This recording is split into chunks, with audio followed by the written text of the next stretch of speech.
Hello, everyone, and welcome to Servant Leadership Shorts.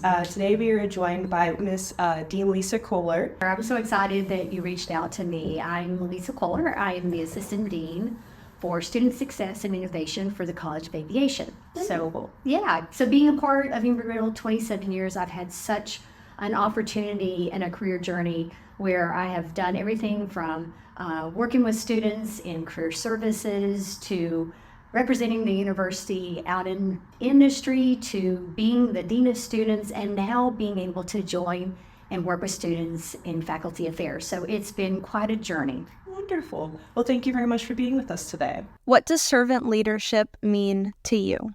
So I was thinking of all the different roles I play, whether it is a leader, now a professor. I'm also a mentor. I have lots of friends. I'm a wife. I'm a mother, a daughter, a sister. No matter my role, I feel like my primary focus has always been put others before myself. It is just something I have always done in every role I play. I think it's no surprise to most people that know me well is I love people and I care deeply about their needs and how successful they are. And so I think my guiding guide is the wellness wheel. And so in having conversations with students, we'll talk a little bit about their holistic self. And I refer to the wellness wheel because it allows me to get them to think about where is it in their life that they might need a little bit more support or guidance. And so it gives us that door to kind of talk about, what I can do to help them be successful, whether it's personally growth or if it's about their professional growth as well. That's amazing. Would you mind just explaining a little bit more about the wellness wheel? The wellness wheel, it could be spiritual, it could be your financial, it could be your health, your psychological well-being. And so the wellness wheel, there's many models out there, and students, can really kind of evaluate their total self to say, where am I struggling? And so the wellness wheel is just, if you think about it, as a tool for us to focus and say, where are you at in these stages of your life, and where can I help you along the journey?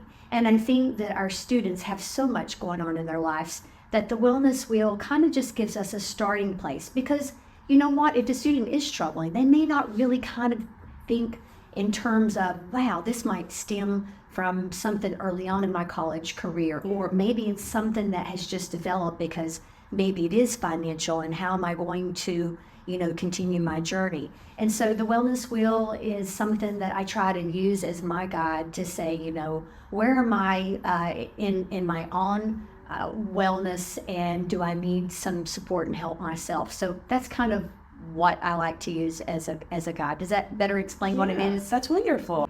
So kind of using that to transition into our second question. How do you try to live out Absolutely. servant I leadership think in your that role on my campus? responsibility in any role that I have at Embry-Riddle is to make myself accessible. Of course. And, sometimes that can get very difficult because you have other responsibilities and, things that you have to do in your job. But I think you have to make yourself accessible.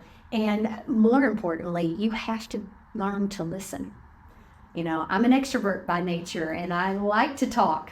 And so I have learned over the years that sometimes you just need to know when to zip it, right? And listen. Yes. And really, truly try to identify where you can help, students. And so I think when we need to make ourselves available, we have to engage. So it's not just saying come by, but it's sitting down, having a conversation, and making sure that you truly listen to the students. So I try to also pick up things about students that I talk with. Maybe it is they mention their birthday's coming, or they mention something that they've had to go through and they are a little sad about it. And so as soon as they leave, I usually kind of make some notes, and then I try to go to my calendar and I try to put something in the calendar so that I can shoot them an email or, text them, because I am known for giving out my my cell phone. If you need me, let me know. But to just kind of lift them up and say that there's someone here that can help them. And I also try to remember that we need to say thank you and I appreciate you, and your contributions are truly welcome, because I think students have valuable input and they have great ideas when it comes to making their experiences here a lot better. I think also making sure that you encourage students to do that when they go out and meet with other students, give that eye contact, making sure that they say hello or good morning or shaking hands. And so I do try to practice that when I leave my office or I'm out and about on campus. I really do try to make eye contact with students or say hello, and sometimes students are like, wow, that's, okay. But the next time they see me, they're like, hey, how are you doing? And so I think it's really, really important that as a servant leadership, we have to walk the talk and we have to be a role model for others. I love that. Yeah. And that is something that we definitely practice and that we talk about in our servant leadership program on campus is, Right. I love how you touched on listening skills. That is something that is very big, obviously, Right. from any aspect of anything that you're doing, is knowing when to be quiet, knowing when to speak up, and knowing how to listen. So I love all those points that you brought up. Thank you very much. Yeah, you're welcome.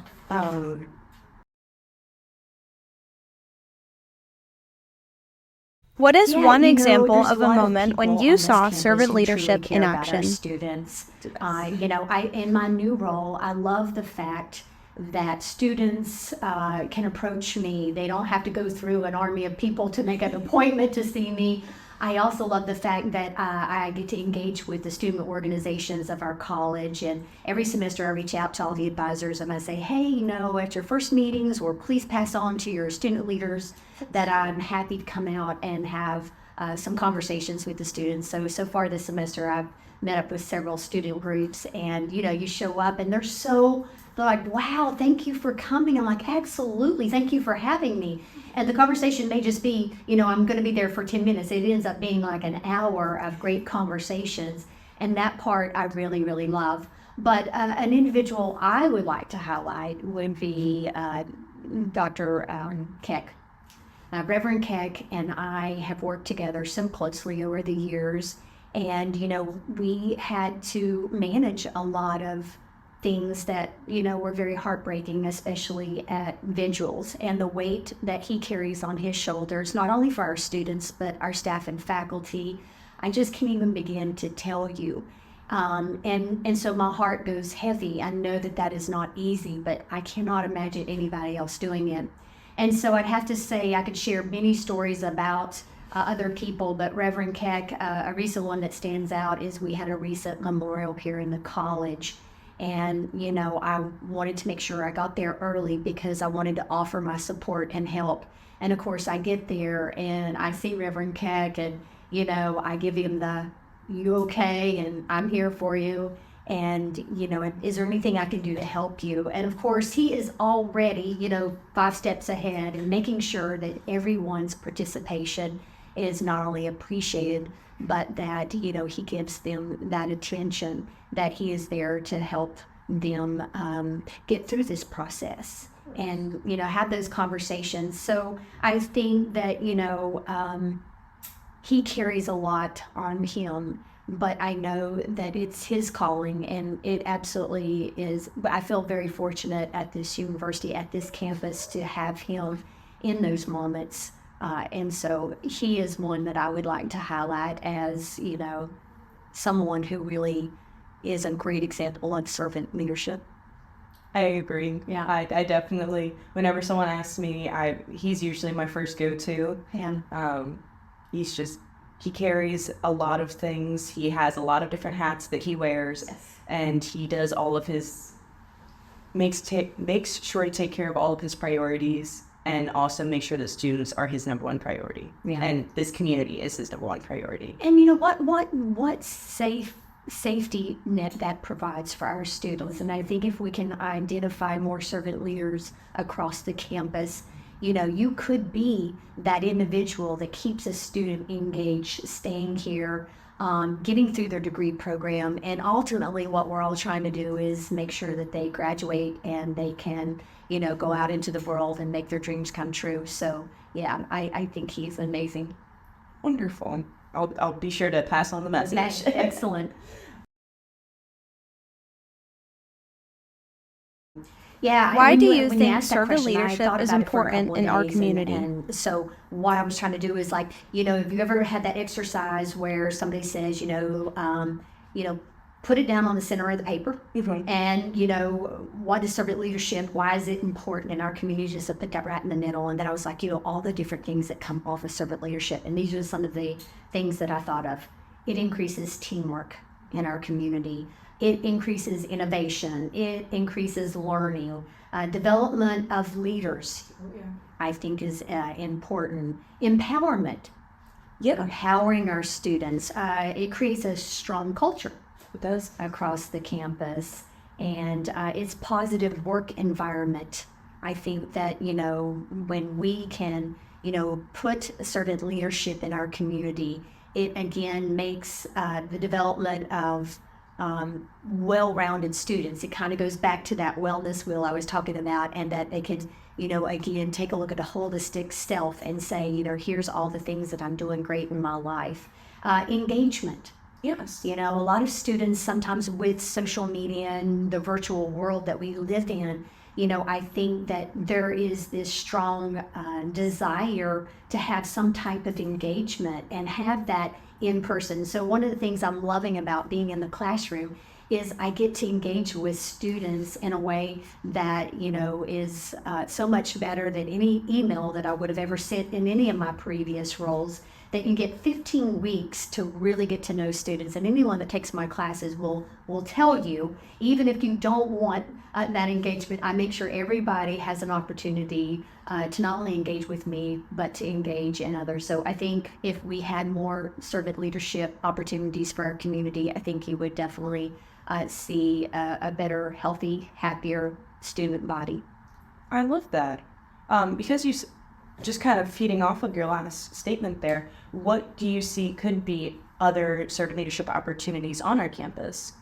Yeah, I think that communication is an area that we all struggle with in everything we do, personally and professionally. But I think if we could make sure that we communicate all the different things that our student orgs are doing, because that's really where the servant leadership is coming from, in my opinion. They're doing some amazing things. So I'd like to see a little bit more cross collaboration between student orgs, between colleges. And I definitely think that if we were better informed, or we found a way that people know about them earlier on, and that we personally invite someone. If you send me an invitation and I'm just one of hundreds on an email, I'm probably not going to go. But if you come to me and say, Dean Kollar, we would love for you, to participate. I'm like, I'm going to go, right? Because you gave this individual invite to me. So I definitely think that there are a lot of engagement going on, and there's opportunities for servant leadership. And I think if we do a little bit better of not only communicating, marketing, but doing those personal invites to everyone, then I think that we could see our students go, wow, okay, now I know where I can go and do a little bit more to leave my community better than I found it. That's wonderful. Yeah. Thank you. You're so welcome.